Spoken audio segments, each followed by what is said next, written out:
Thank you so much. It's a real privilege to be here. And hello to the viewers at home. We're being live streamed, so hello. So I've been asked to talk a little bit about the history of fashion curation. I'm going to narrow that down a little bit, thinking about how fashion has been presented in museums and actually before museums. So we tend to think that fashion exhibitions are new, certainly in terms of the scale and the scope of fashion exhibitions. The number of them and their ambition has greatly increased over the last few decades. But fashion exhibitions are not as new as I've read the 1970s, the 1980s, and they really go way back before that. So for example, this is a comic from French humorous magazine from 1920. And so obviously by 1920, there's enough of a literacy in fashion exhibitions that the audience of general readers that are going to read this journal are going to get the joke. So it's familiar enough, and indeed the earliest permanent gallery dedicated specifically to historical fashion in a museum that I've been able to find opened in 1912. So that's pretty early. And again, these were immediately referencing some of the same things that we see today, and hopefully you'll be able to read that in my book. So where then, in 1912, did they get the ideas for how to display fashion? Where were people seeing historical fashion before it got to the museum? So you could see historical dress in other places. So, for example, for centuries, you could see military trophies being hung up in abbeys or cathedrals. So this is the relics of Edward the Black Prince. These particular pieces were restored and recently displayed at the V&A in the Opus Anglicanum show, which I thought was really interesting. And then, again, military trophies of Henry V. So you could go to this cathedral, you could see these let's say, martyred royals, and imagine their bodies, them riding into battle, what they might have looked like. And these are very, very old, 15th century. 14th, 15th century. And this occurred in other countries too, not just England. So the Livrustkammaren, the armory, the Royal Armory in Stockholm in Sweden, displayed these bloodied clothes in honor of King Gustavus Adolphus, who was killed in battle. And so you can still see periodically, they're not on permanent display, of course, because they're so old, but you can periodically, again, see these clothing, and they're meant to be relics of this monarch. And again, similarly, the effigies in Westminster Abbey, which have just been restored. I know there's going to be a special study day in the UK devoted to these. So effigies which were displayed at the funerals of royal and aristocratic members of the court were later on displayed in the crypt of Westminster Abbey, and they wore the royals' original clothing. And we can draw a straight line from that to some of the wax museums that arise in the 18th century. So Madame Salmon's, or Mrs. Salmon's, was in London. It was open since at least 1715. We don't know as much about it as Madame Tussauds, but we assume that it was quite similar. But waxwork was a really popular entertainment, and other people have written, such as Mark Sandberg's in his book, Living Pictures, Missing Persons, wrote about how Madame Tussauds in particular sought out the clothing of famous people, royalty, Napoleon in particular. They would buy this clothing at auction, they would buy it from the heirs, and then they would put it on the wax effigy of that person. So you could get that kind of authentic experience, that face-to-face with a person who was no longer around. And so in what I think is the first historical fashion exhibition, the one that I've been able to find, this was put on in London in 1833 to 1835. It was put on in the winter months of each year, the season. And it was that wax museum model that was used in this first exhibit. So these were the clothes of the female members of Oliver Cromwell's family. So Oliver Cromwell being the famous one, but the women of his family kind of being famous adjacent. And they collected, it was the heir of this family who collected these garments of several generations of the Cromwell women, and they were, as you can see in the quote, on these wax mannequins that were accessorized with wigs, and then they were wearing the original clothing. So famous people clothes on realistic wax mannequins was for a very long time the model of what you did when you put dress on display. And so again, we can draw a straight line from that to things like the Queen Victoria's Dresses exhibit at the Museum of London, or it was called the London Museum at that time, or other famous women like the First Lady's display at the Smithsonian. Although the heads are not meant to display any particular famous First Lady, they're drawn from a portrait bust. But again, it is a realistic mannequin wearing the original person's clothing. And we still have echoes of that today. We have mannequins that evoke the original wearers of the clothes. So sometimes it's because the mannequin itself has been designed to have the famous face. So for example, the Derek Ryman Alexandra mannequin, and I was excited when I found the mannequin wearing a dress actually worn by Queen Alexandra. So again, evoking that famous person, or just being styled, particularly with hair, particularly painted to look like makeup, wearing glasses, as in the case of the Iris Apfel Rara Avis show. So again, evoking that famous person. And speaking of mannequins, you could see these mannequins in other places as well. You could see the aristocrats being the celebrities of the day. You could see what they were going to wear to court. So Kimberly Chrisman Campbell has written about how Rose Bartan and other court dressmakers would be working on the clothes for Marie Antoinette as well as the other aristocrats at court, and people could walk by the shop and see those dresses on mannequins such as this example. This is a painted wood mannequin that was sold a few years ago. So these dressmakers' forms, you could literally go window shopping, and so now we have the convention of these things being behind glass. And this idea of the shop and the context being similar as in a museum continues.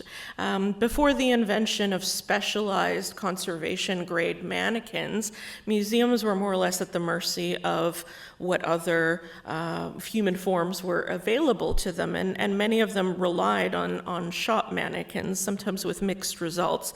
This quote from Trevor Thomas, who is actually an ethnographic curator, I absolutely love. Disgustingly pink figures, gruesome decapitated trunks, splay-footed hat stands, and I really love the splay-footed hat stands because you still see them today. But you can see in this vintage postcard from the Royal Ontario Museum collection, again, they're relying on things that are commercially available. And now museums intentionally evoke retail environments and displays to give a sense of that context for clothing. So the Rijksmuseum with their Catwalk show literally had mannequins on a mechanized belt that were moving around. Other museums, this is just one example, but this is again the Royal Ontario Museum, evoke places of the manufacture of fashion, particularly high fashion, the work workroom or the atelier of a couture house. Sometimes, again, they'll intentionally use commercial mannequins to blur the lines a little bit of, where are you really? Are you in the museum or are you in a shop? And commercial interests, again, have a long history. So at exhibitions and world fairs, you could see fashion on display. And again, this is being written about. So the Great Exhibition in 1851 was itself a fashion location. There were certainly many manufacturers on display, but it was actually also commemorated in this wonderful fashion plate you see on your left. And other expositions, other world's fairs often had components which focused on commercial fashion. And of course, wherever the location of this World's Fair or exhibition was, that host country would want to promote their own local industry. So they're showing their own preeminence in terms of being a location of manufacture or perhaps a location of some famous brand names, etc. And again, you can see the precedent in some of the shows that talk about national fashion. So they concentrate on an urban style or the style of a particular country. Sometimes they're done by that actual country or that city. Sometimes they're done externally, and Valerie and Colleen both talked about some of their forays into that. But they do perpetuate this idea of there being an identifiable style that is specific to a particular geographical location. And again, I think that the precedent for that has to do with some of these world's fairs. Now, where else could you see historical fashion? Well, you could see it on stage or in things like historical pageants. And actually, some of the earliest histories of dress were written by historians that wanted to improve the design of costumes for the stage. So J.R. Pralanchet, who wrote in the 1830s, specifically says, well, I'm writing this because I'm sick and tired of seeing terrible costumes on stage. And there was this popular tradition throughout the 19th century, the early 20th century, of these fancy dress balls, these pageants of people parading in historical dress or reproductions of historical dress, as well as popular entertainment called the tableau vivant, where you would dress up in a costume and freeze in the position that would evoke a famous painting. So you would have to wear something historical or historical inspired to that. So many times people would dress up in clothing that they had inherited from previous generations, or sometimes they would buy it from dealers. So it's evoking history. There's a beginnings of a historical consciousness of the fact that history is embedded in these clothes. And so some of these people that organized these pageants became aware that, okay, maybe we shouldn't be constantly just dressing up in these clothes. Maybe we should actually put them in museums.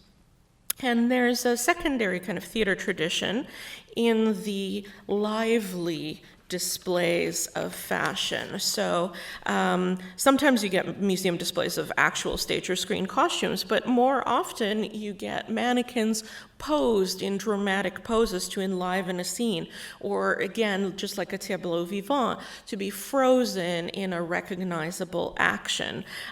So we had that, for example, in Dangerous Liaisons, where there's a lot of sexy mannequins in that show. But my particular favorite vignette in that was it was supposed to be a party, and one of the guests had fainted, and so you had this mannequin just sprawled on the floor, and another mannequin going, "Oh, are you okay?"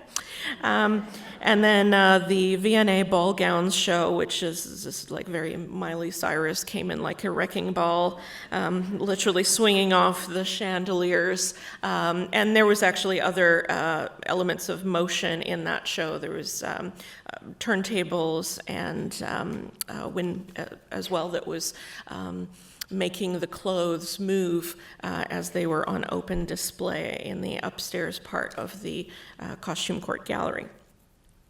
But the most obvious place to see clothes, of course, is in your own closet. And again, museums do try to evoke that everyday aspect of clothing. So there have been multiple instances.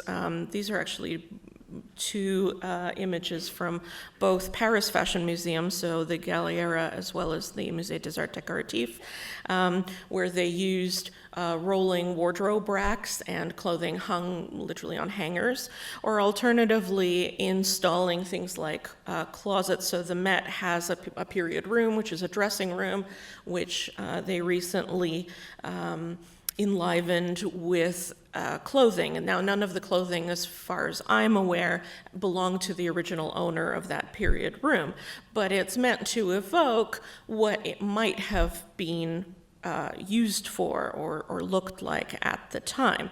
So you have, again, this dress, which is hung up in the wardrobe just like it would have been. And so it makes visitors think about, well, maybe my clothing that's in the closet now could end up in the museum's closet. I can't tell you how many times I've been asked, oh, so you dress up in the clothing in your collection, right?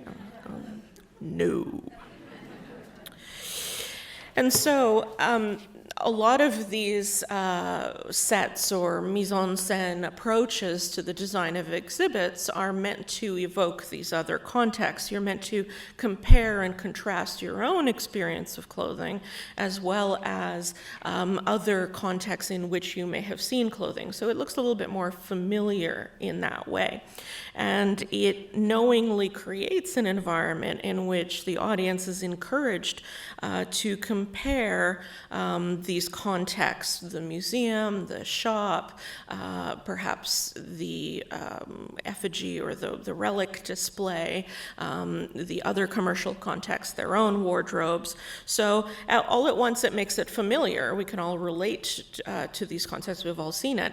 But you also other the clothes as well, because it is, after all, in a museum. It may be behind glass. It may be on a pedestal. It is lit in a very different way. So it evokes its own context of museum clothes. And so I'm very much looking forward to some of the other talks, which will elaborate on what that museum context for clothing is. So thank you very much.